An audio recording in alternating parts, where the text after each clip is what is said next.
মুসলমান হন নাই, তিনি পিছনে রাস্তা দিয়ে সেনাবাহিনী নিয়ে একদল সৈন্য, অশ্বারোহী সৈন্য নিয়ে তিনি ওই গিরিপথ দিয়ে মুসলমানদেরকে আবার হামলা করলেন।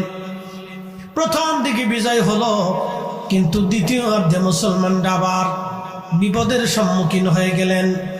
সরাসরি কঠিন যুদ্ধে মুসলমানরা আক্রান্ত হয়ে গেলেন।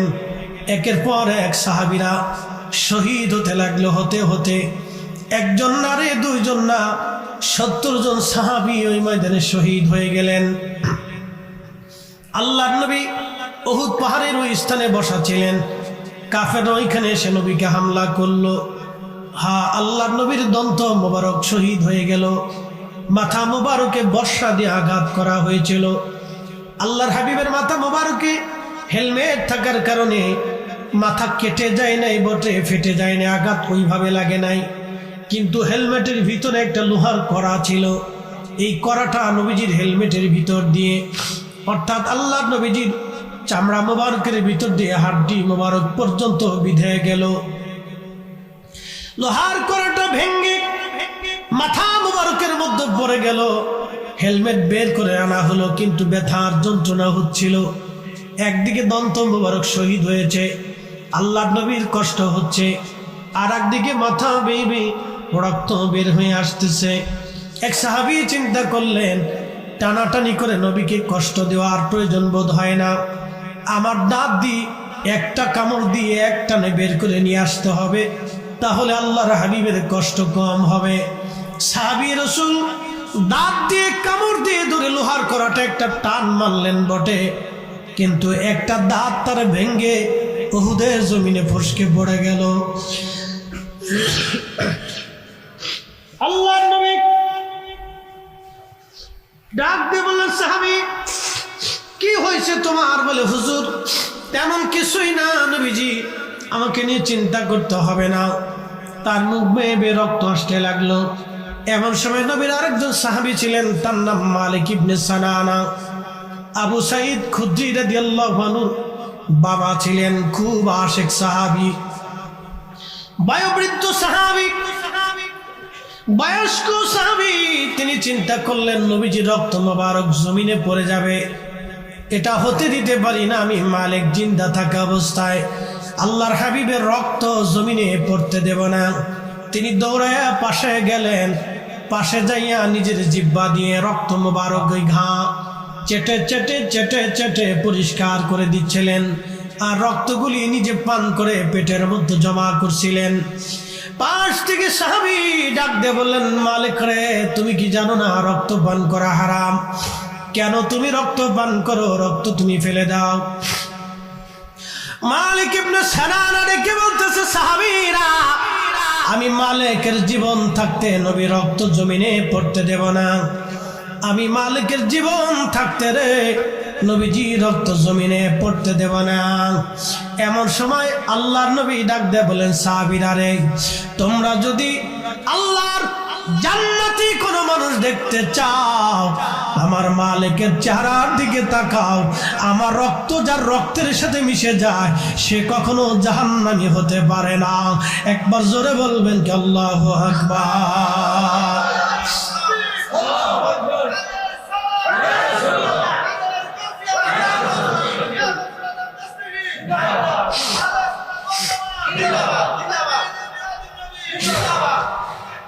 কি বুঝলেন আপনারা? আল্লাহর হাবিবের ইশক, ইজ্জত সাহাবীরা এইভাবে দিয়েছেন প্রতিদান। নবীজি তাকে রক্ত ফেলে দিতে বলেন নাই, বরং সার্টিফিকেট দিয়ে দিচ্ছেন। আপনি শানের জালাত এখান থেকে বুঝে যাবেন। আল্লাহর হাবিবের কোন বিষয়কে ছোট করে দেখবেন না। সাহাবীরা কোন বিষয়কে ছোট করে দেখেন নাই। সাহাবী রাসূল রক্ত পান করতেছে, নবী বললেন, জান্নাতি মানুষ যদি দেখতে চাও, মালিকের চেহারার দিকে তাকাও। একসাথে বলবেন আল্লাহু আকবার।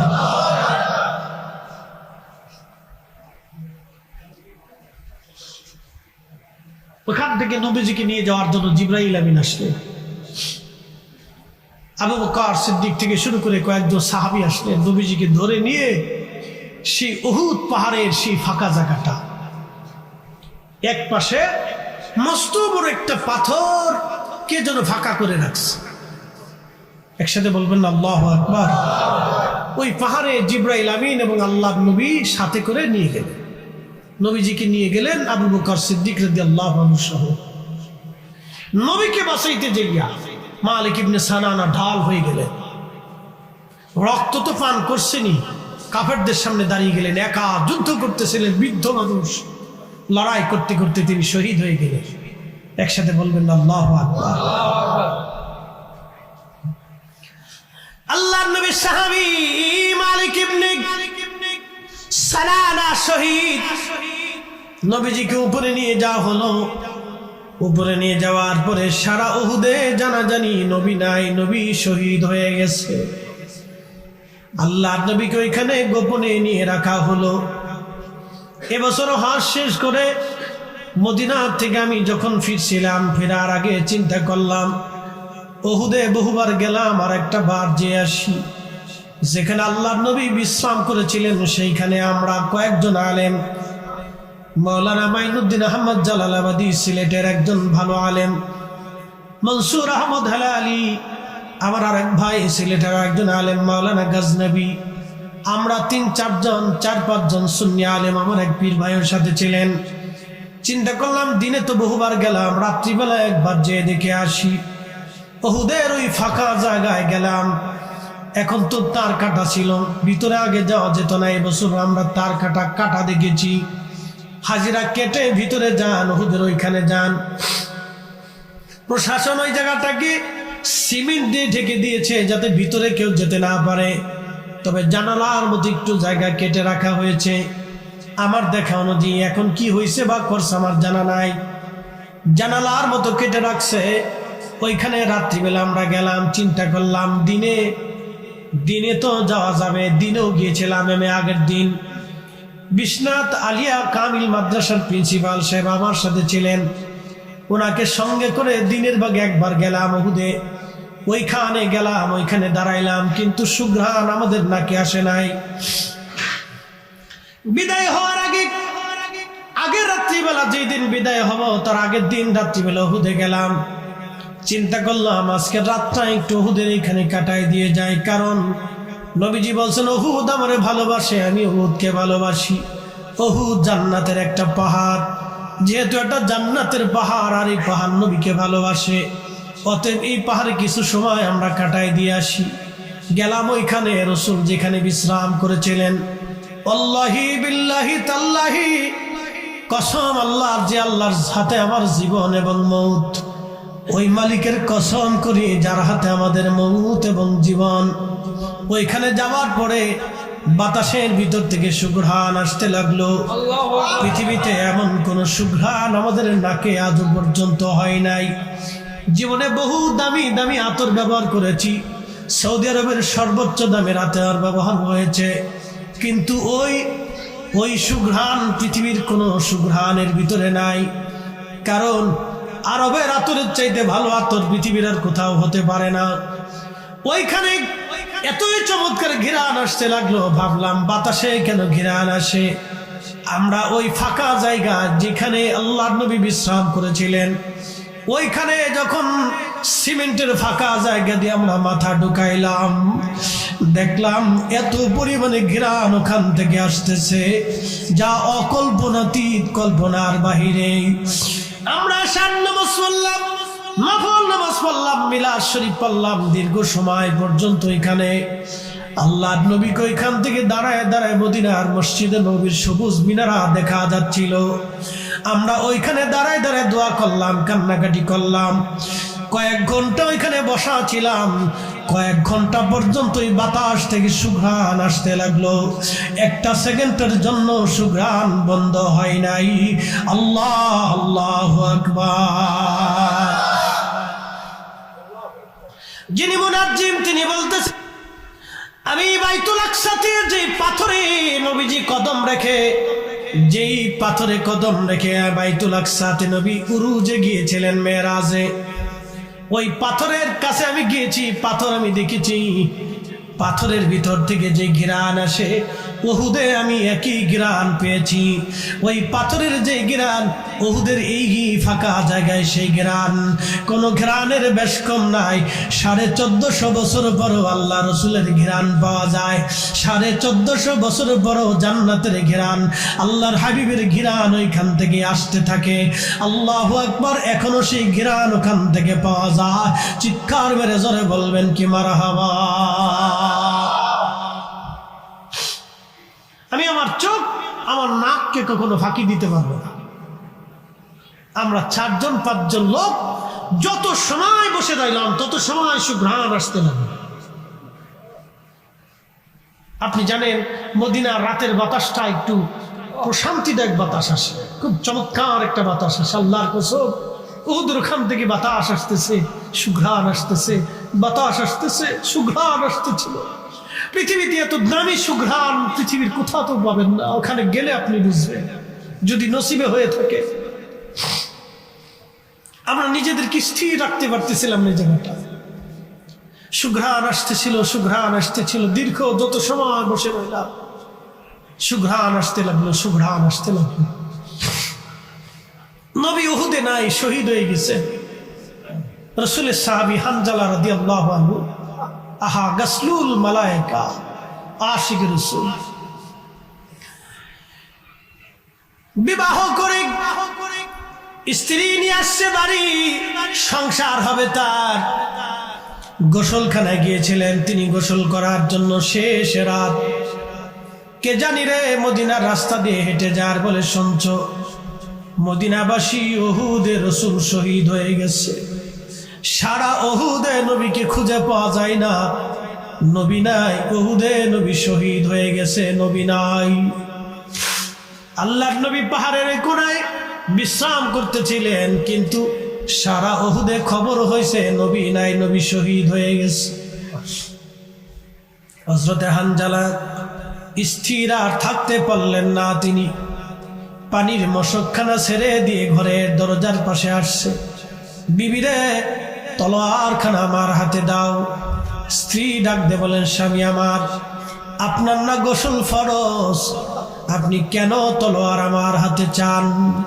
বলে, স্ত্রী তলোয়ারখানা আমার হাতে দাও রে বিবি, এই মুহূর্তেই আমি চলে যাচ্ছি, শুনছি উহুদে নাকি নবী শহীদ হয়ে গেছে। বিবিরে, গোসল করব কার জন্য? জীবন গর্ব কার জন্য? বেঁচে থাকবো কার জন্য? নবী নাই আমার, বেঁচে থেকে লাভ কি হবে? তলোয়ার দাও, উহুদে যাচ্ছি, হক আদায় করতে পারি নাই, দুনিয়াতে আর কোনোদিন তোমার সাথে দেখা হবে না বিবি, হাসরের ময়দানে তোমার সঙ্গে আমার সাক্ষাৎ হবে। হযরত হানজালা তলোয়ার নিয়ে মদিনাতুল মুনাওয়ারা থেকে উহুদে চলে আসলেন। মদিনা থেকে উহুদ দেখা যায়, উহুদ থেকে মদিনা দেখা যায়। সকালবেলা এসে কাফেরদের ভিড়ে প্রচন্ড যুদ্ধ করতে করতে হযরত হানজালা শহীদ হয়ে গেলেন। মদিনাতে সংবাদ গেল, হানজালার বিবি, তোমার স্বামী হানজালা উহুদের ময়দানে শহীদ হয়ে গেছে। হানজালার বিবি সহ মদিনার বহু মানুষ দৌড়ায় উহুদের দিকে আসতেছে। অনেকে জানতে পারছে নবী নাই। একজন মহিলা দৌড়ায় দৌড়ায় আসে আর বলে, লোকেরা বলল, মহিলারে, তোমার স্বামী উহুদে শহীদ হয়ে গেছে।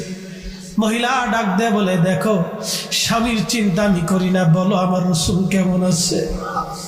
মহিলা আর একটু আগাচ্ছে, আরেকজন এসে বলল, মহিলারে, তোমার ছেলে উহুদে শহীদ হয়ে গেছে।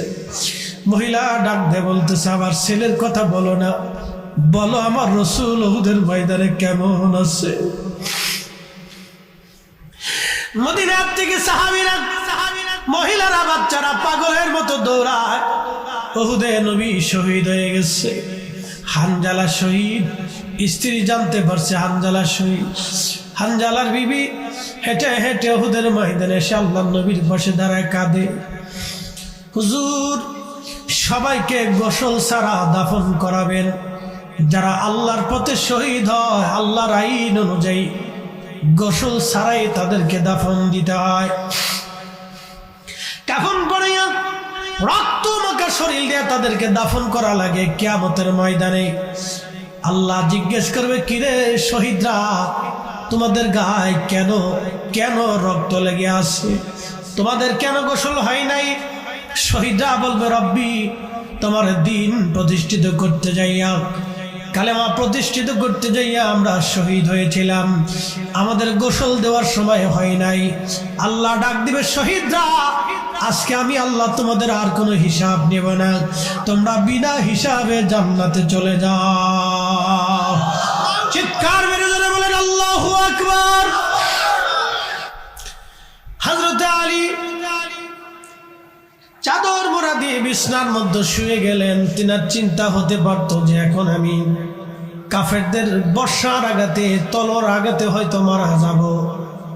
যদি ঘরের মধ্যে এসে তারা দেখে হযরত রাসূল করিম নাই, তাহলে তারা আমাকে মেরেও ফেলতে পারে।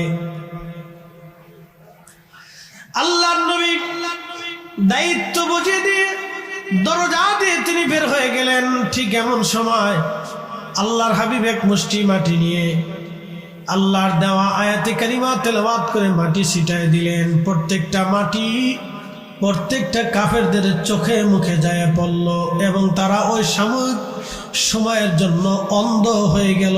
জোরে বলেন সুবহানাল্লাহ। কেমন অন্ধ? যে আল্লাহর নবী তাদের পাশ দিয়ে হেঁটে গেলেন, তারা দেখলো না। একসাথে বলবেন আল্লাহু আকবার। আল্লাহর হাবিব তাদের পাশ দিয়ে হেঁটে গেলেন, কিন্তু তারা দেখলেন না। নবীজিকে আল্লাহ রহমতের চাদর দিয়ে ঢেকে ফেললেন। আল্লাহর হাবিবকে আল্লাহ রহমতের চাদর দিয়ে ঢেকে ফেললেন। এই জন্য কোরআনে কিছু কিছু বিশেষ আমল আছে, যদি আপনি করেন তো আল্লাহ আপনাকে শত্রু থেকে ঢেকে দিবে, আপনাকে জাদু টনা মন্ত্র থেকে আল্লাহ আপনাকে ঢেকে দিবে।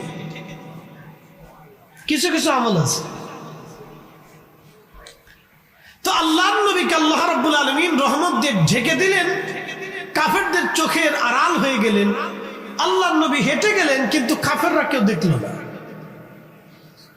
যে হযরত আবু বকর রাদিয়াল্লাহু আনহুর বাড়িতে টুকা দিলেন। যদি মদিনাতে যান, মক্কাতে যান, তো দেখবেন জাবালে আবু কুবাইস পাহাড়ের পাদদেশে নবীজির বাড়ি। এখান থেকে আল্লাহর নবী হযরত আবু বকরের বাড়ি আসলেন। আবু বকরের বাড়ি জাবালে আবু বকর, জাবালে ওমরের পাশে জাবালে আবু বকর, ওখানে বাড়ি ছিল। তো ওখান থেকে হেঁটে আসলেন। হেঁটে এসে হযরত আবু বকরের বাড়িতে টুকা দিলেন। টুকা দেওয়ার সাথে দরজা খুলে গেল। নবীজি জিজ্ঞেস করলেন, আপনি কি ঘুমান নাই?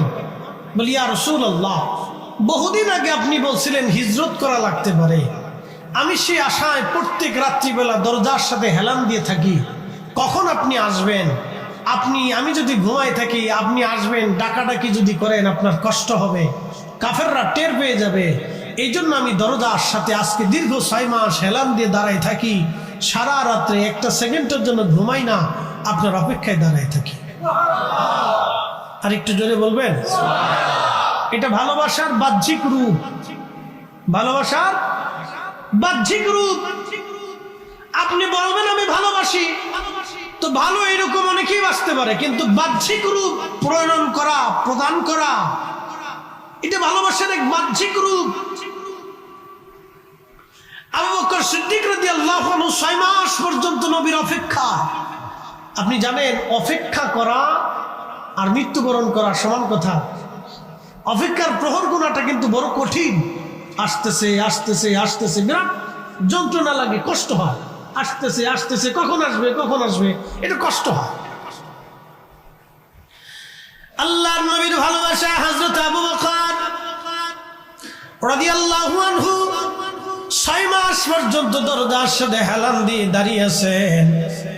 সারা রাত্রে দাঁড়িয়ে থাকলেন, একটা সেকেন্ডের জন্য তিনি ঘুমান নাই, বিছনায় যান নাই। 6 মাস পরে নবী আসলেন। টুকা দেওয়ার সঙ্গে সঙ্গে আল্লাহর নবীর দরজা খুলে দেওয়া হলো। একটু অসন্তুষ্টি নবীর প্রতি তখনও হন নাই, একটু বেজার হন নাই। নবী বলছিলেন, আর আমি দাঁড়ায় রইলাম। আল্লাহর নবী বললেন, আবু বকর এখনই চলো। 2 জন রওনা হয়ে গেলেন। বর্তমান হেরা গুহা গারে সৌর। গারে সৌরের পাশে একটা পাহাড় আছে জাবালে সাবির। জাবালে সৌর, সৌরের পাশের একটা পাহাড়ের নাম জাবালে সাবির। জাবালে সাবিরে নবীজি চলে গেলেন। জাবালে সাবির ডাক দিয়ে বলতেছে, ইয়া রাসূলুল্লাহ, আপনি আমার উপরে আসছেন, আপনাকে আশ্রয় দেওয়ার মতো কোনো গুহা আমার কাছে নাই। নবীজি পার্শ্ববর্তী পাহাড় জাবালে সৌরে গুহা আছে, আপনি এখানে চলে যান। জাবালে সাবির আল্লাহর নবীকে ডেকে বলেন, ইয়া রাসূলুল্লাহ, আপনি জাবালে সৌরে চলে যান। নবীজি জাবালে সৌরে চলে গেলেন, গুহার ভিতরে চলে গেলেন। গুহার ভিতরে যাওয়ার পরে কবুতর উড়ে আসলো। আজও সেই কবুতরের বংশ কাবা শরীফে আছে।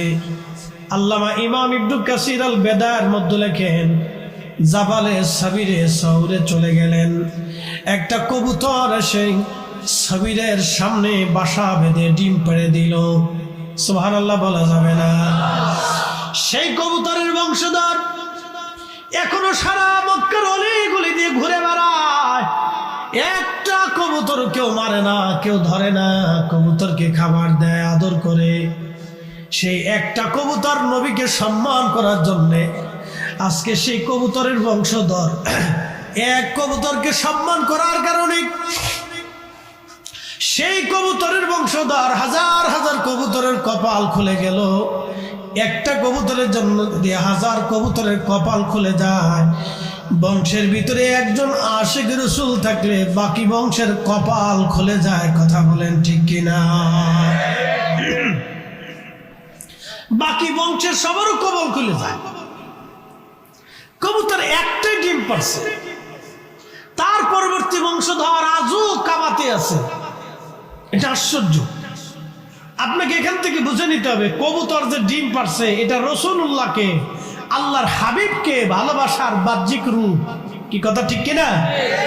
নবীকে ভালোবাসার বাহ্যিক রূপ। এই যে মাহফিল সাজাইছেন মিলাদুন নবী, আল্লাহ রসুলের মহব্বতে মাহফিল সাজাইছেন, নবীজির কথা শোনার জন্য আপনারা বসে গেছেন, এটা আল্লাহ রসুলকে ভালোবাসার এক বাহ্যিক রূপ। কথা বলেন ঠিক কিনা? এখন কারো দৃষ্টিতে এটা বেদাত হতে পারে, ওটা ওনার দৃষ্টিভঙ্গি। কারো দৃষ্টিতে বেদাত হতে পারে, এটা ওনার দৃষ্টিভঙ্গি।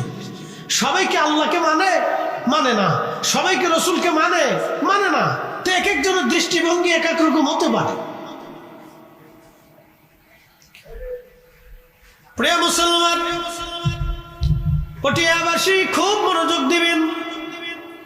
কবুতর ডিম পারল, কবুতর ডিম পারার কারণে এরপরে মাকড়সা আসলো। মাকড়সা এসে একবারে গুহার সামনে জাল বানায়া একবারে ঘিরে ফেলে দিল।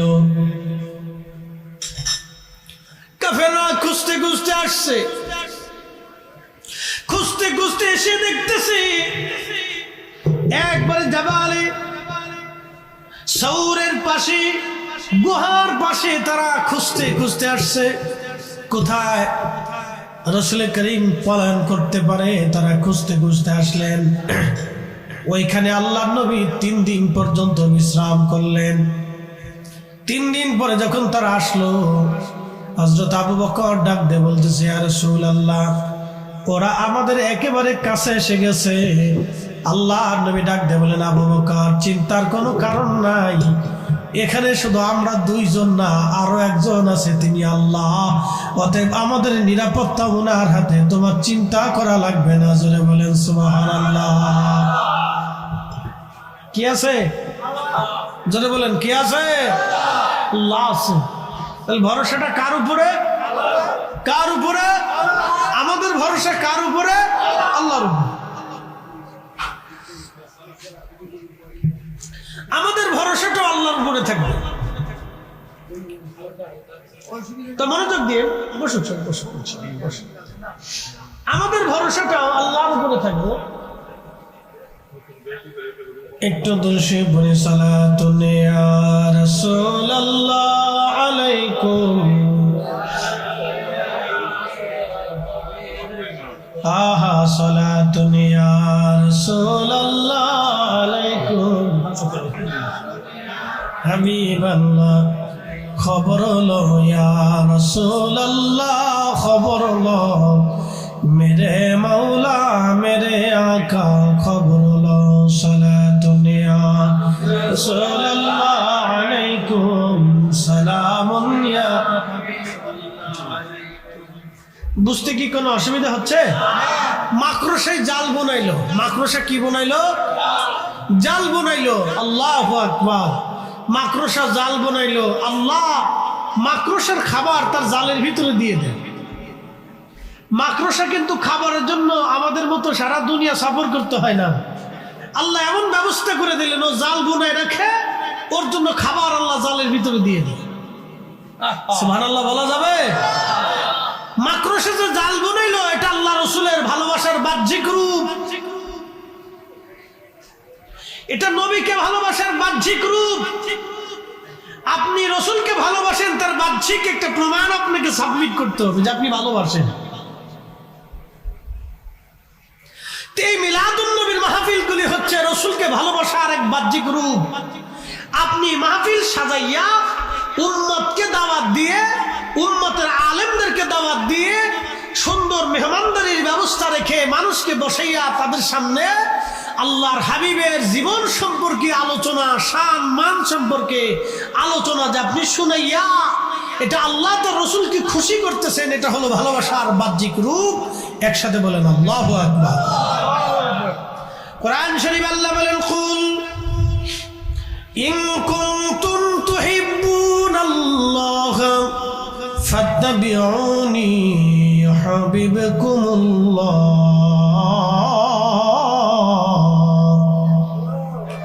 কুল, হুজুর আপনি বলে দেন, কেউ যদি আমি আল্লাহকে ভালোবাসতে চায়, হে নবী, সেই জন্য আপনি নবীর ইত্তেবা করে, অনুকরণ করে। নবীকে অনুসরণ করা ভালোবাসার এক বাহ্যিক রূপ। সুবহানাল্লাহ বলা যাবে না? নবীজির অনুসরণ করা ভালোবাসার কি বাহ্যিক রূপ। আপনি দাড়ি রাখছেন, আল্লাহ রসুলকে ভালোবেসে রাখছেন, ঠিক কিনা? আপনি পাগড়ি দিয়েছেন, আল্লাহ নবীকে ভালোবেসে পাগড়ি দিয়েছেন। আপনি মুস্কি হাসেন, আল্লাহ নবীকে ভালোবেসে মুস্কি হাসেন। আপনি ডান হাতে খাবার খান, আল্লাহ নবী ডান হাতে খাইছে এই জন্য আপনি খান। কিন্তু খ্রিস্টানরা বাম হাত দিয়েও খায়, তারা বাম হাত দিয়েও খায়, আবার ইহুদিরা বাম হাত দিয়ে খায়, অন্যান্য ধর্মের যারা আছে তারা কিন্তু বাম হাত দিয়েও খায়। কিন্তু আপনি কিন্তু সহসায় বাম হাত দিয়ে খান না, কারণ রসুল ডান হাত দিয়ে খাইছেন, ওটাকে আপনি পছন্দ করেন। এটা ভালোবাসার বাহ্যিক রূপ। একসাথে বলা যাবে না সুবহানাল্লাহ? এই যে ভালোবাসা দুই ধরনের, একটা হলো মহাব্বতে সিফাতি, মহাব্বতে জাতি। সিফাতিটা হলো এই যে আমরা রসুল করিমের সুন্নাহগুলি দেখে দেখে মেনে মেনে চলি, এগুলো হচ্ছে মহাব্বতে সিফাতি। মহাব্বতের জাতির আলোচনা সেটা উহুদে চলে যাবে, সেটা এখানে নাই। মহাব্বতের জাতির আলোচনা উহুদে চলে যাইতে হবে, সেখানে আমি আপনাদেরকে নিয়ে যাব। মহাব্বতের সিফাতির আলোচনাটা আপনাদের সামনে উপস্থাপন করি খুব মনোযোগ দিয়ে। আল্লাহর নবী বলেন, মারহাবা সুন্নতি, কেউ যদি তোমরা আমি নবীর সুন্নাহ আমার আদর্শকে ভালোবাসো, ফাকাদ আহাব্বানি, সে আমাকে ভালোবাসবে। আমার আহাব্বানি, যে আমাকে ভালোবাসবে, কানা মাই ফিল জান্নাহ, সে আমার সঙ্গে আল্লাহর জান্নাতে চলে যাবে। জোরে বলা যাবে কি মারহাবা। সালাতুন ইয়া রাসূলুল্লাহ।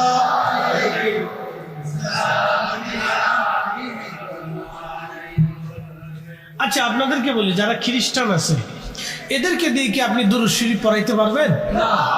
যারা ইহুদি আছে, যারা ইহুদি ধর্মের, এটা কোনো গালি না, এটা একটা ধর্মের পরিচয়। যারা ইহুদি আছে তারা কি, তাদেরকে দিয়ে কি আপনি দুরূদ শরীফ পড়াইতে পারবেন? কিন্তু একজন আদনা মুসলমান, যে মতেরই হোক, যে মতেরই হোক, সে আদনা মুসলমান, আপনি যদি বলেন নবীজির শানে দুরূদ শরীফ পড়েন, সে পড়বে, ঠিক কিনা? কারণ কি, সে রসুল করিমকে ভালোবাসে।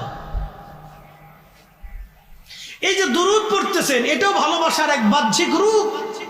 আল্লাহু আকবার। আপনি রসুলকে ভালোবাসেন বিদায় আমি পড়ার সাথে সাথে আপনি পড়তেছেন। মিলাদে দুরূদ পড়তেছেন, কারণ রসুলকে ভালোবাসেন বিদায় পড়তেছেন। প্রিয় উপস্থিতি, আল্লাহর হাবিব বললেন, যে আমার সুন্নাহকে ভালোবাসবে সে আমাকে ভালোবাসবে, যে আমাকে ভালোবাসবে আমার সাথে সে জান্নাতে চলে যাবে।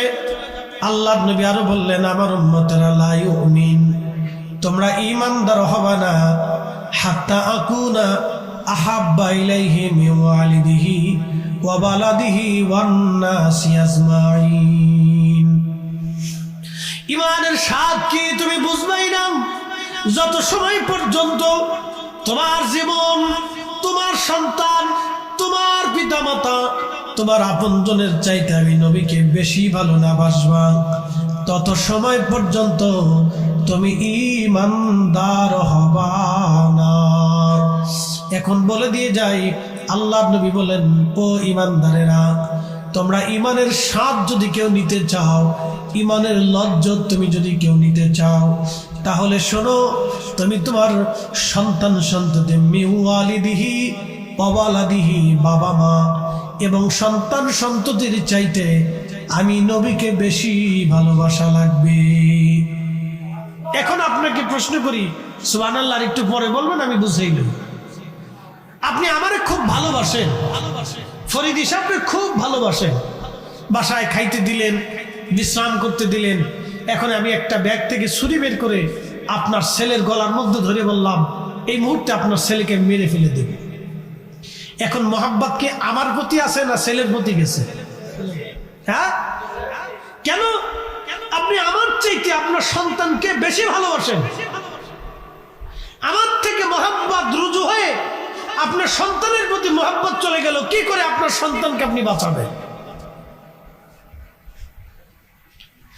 আপনার বাবা মাকে আপনি ভালোবাসেন, কেউ যদি আপনার বাবাকে গালি দেয় আপনি রেগে যান, কেউ যদি আপনার মাকে মারতে আসে আপনি সেটার জন্য নিজের জীবন প্রতীক্ষা করে আপনি তার প্রতিহত করেন। কারণ কি? আপনি ভালোবাসেন।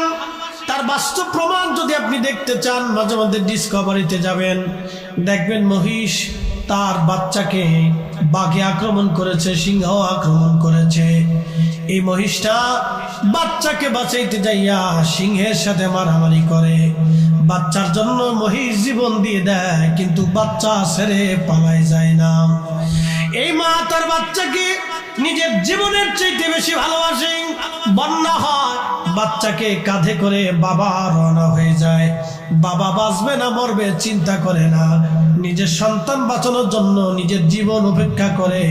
এটার নাম হলো ভালোবাসা। আল্লাহর নবী বললেন, আমার উম্মত, তোমার সন্তানকে কলিজার ভিতর থেকে তুমি যেই রকম ভালোবাসো, তোমার বাবা মাকে তুমি কলিজার ভিতর থেকে যেইভাবে ভালোবাসো, তার চাইতে বেশি পরিমাণে আমি নবীকে ভালোবাসতে হবে। যদি ভালোবাসতে পারো তাহলে ঈমানের স্বাদ তুমি পেয়ে যাবা। একবার জোরে বলা যাবে কি সুবহানাল্লাহ? কেউ যদি আল্লাহর হাবিবকে কলিজার ভিতর থেকে ভালোবাসে, সে এই মিলাদুন নবীর মাহফিলকে সে বেদাত বলতে পারে না। কথা বলেন ঠিক কিনা? কথা বুঝাইতে পারছি? কারণ তোর যদি আল্লাহর হাবিবের মহব্বত কলিজার ভিতর থেকে আসে, সে অন্তত পবিত্র মিলাদুন নবীর মাহফিলটাকে বেদাত বলতে পারে না। এটা আপনাকে বুঝাই দিলাম। পরিসংখ্যান থেকে আপনি বুঝবেন আল্লাহ আপনাকে চিন্তা শক্তি দিয়েছেন, চিন্তা করার মতো তৌফিক আল্লাহ আপনাকে দিয়েছেন। যে চিন্তা করার তৌফিক গরু ছাগলকে দেয় নাই, ভেড়া বকরিকে দেয় নাই, উট দুম্বাকে দেয় নাই, কুত্তা বিলাই শিল কুত্তাকে আল্লাহ দেয় নাই। সেই চিন্তা শক্তিটা আল্লাহ আপনাকে দিয়েছে। শুধু মানুষ এবং জিন দুইটা জাতিকে আল্লাহ চিন্তা শক্তি দিয়েছেন। আপনি চিন্তা করতে পারবেন, গবেষণা করতে পারবেন, তাফাক্কুর করতে পারবেন। এই শক্তিটা আল্লাহ আপনাকে দিয়েছে, যেটা গরুকে দেয় নাই, ছাগলকে দেয় নাই, পাগলকে দেয় নাই, অন্য কোনো সৃষ্টির প্রাণীকে আল্লাহ সেটা দেয় নাই।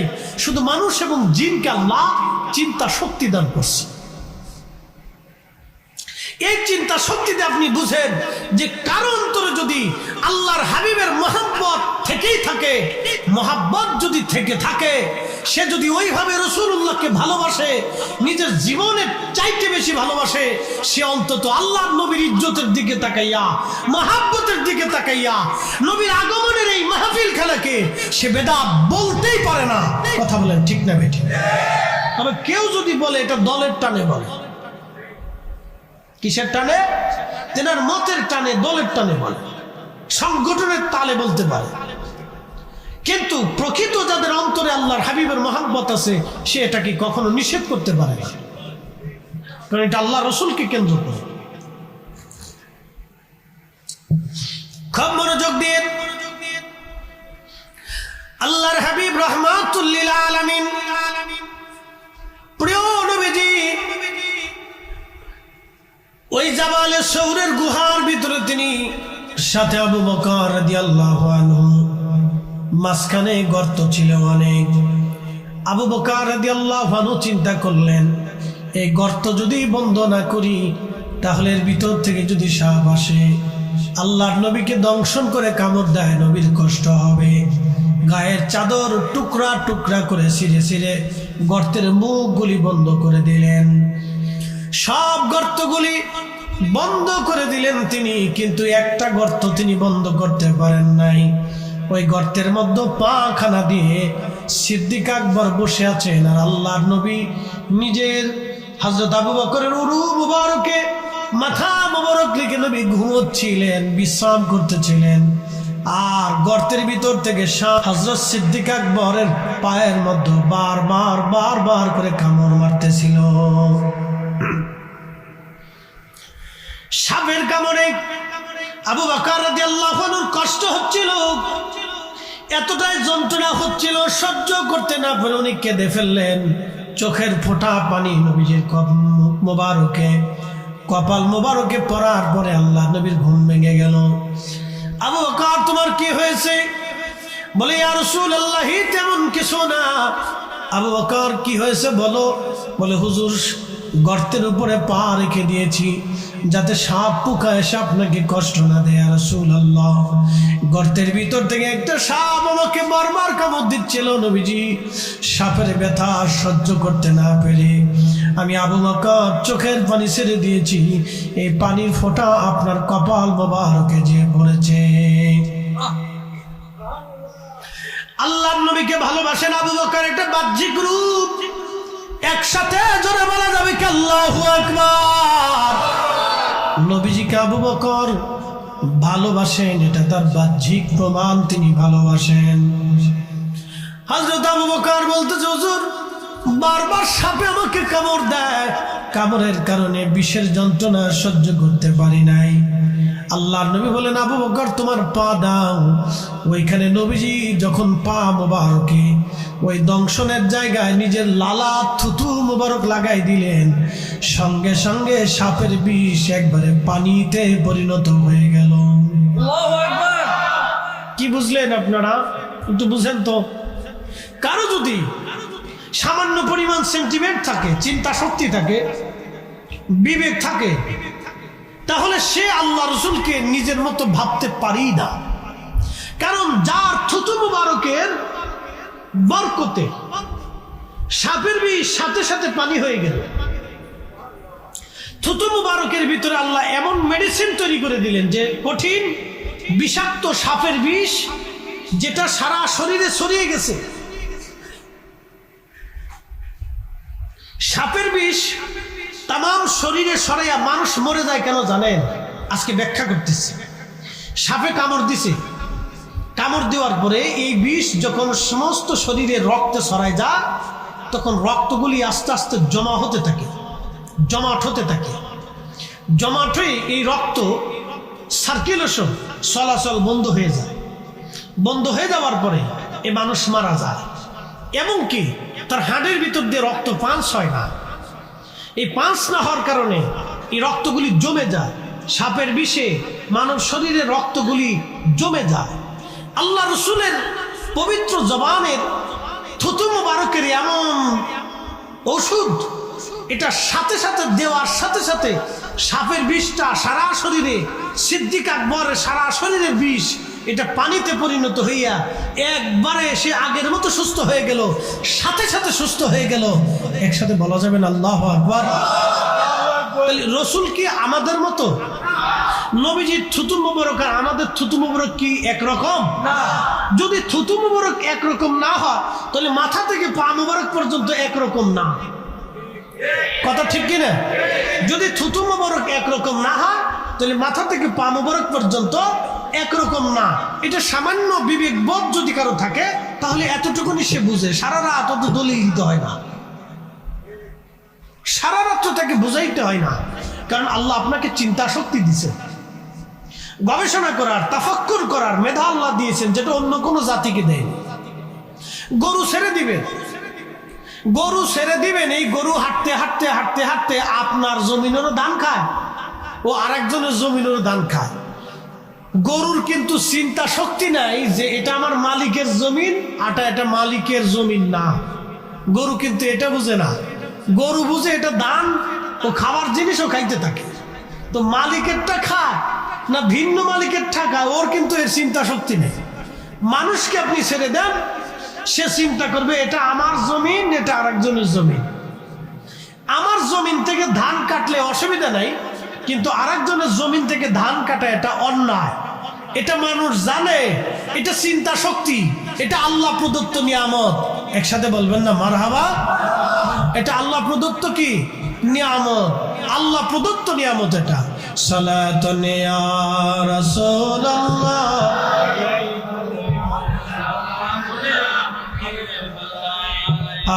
সালাতুন ইয়া রাসূলুল্লাহ,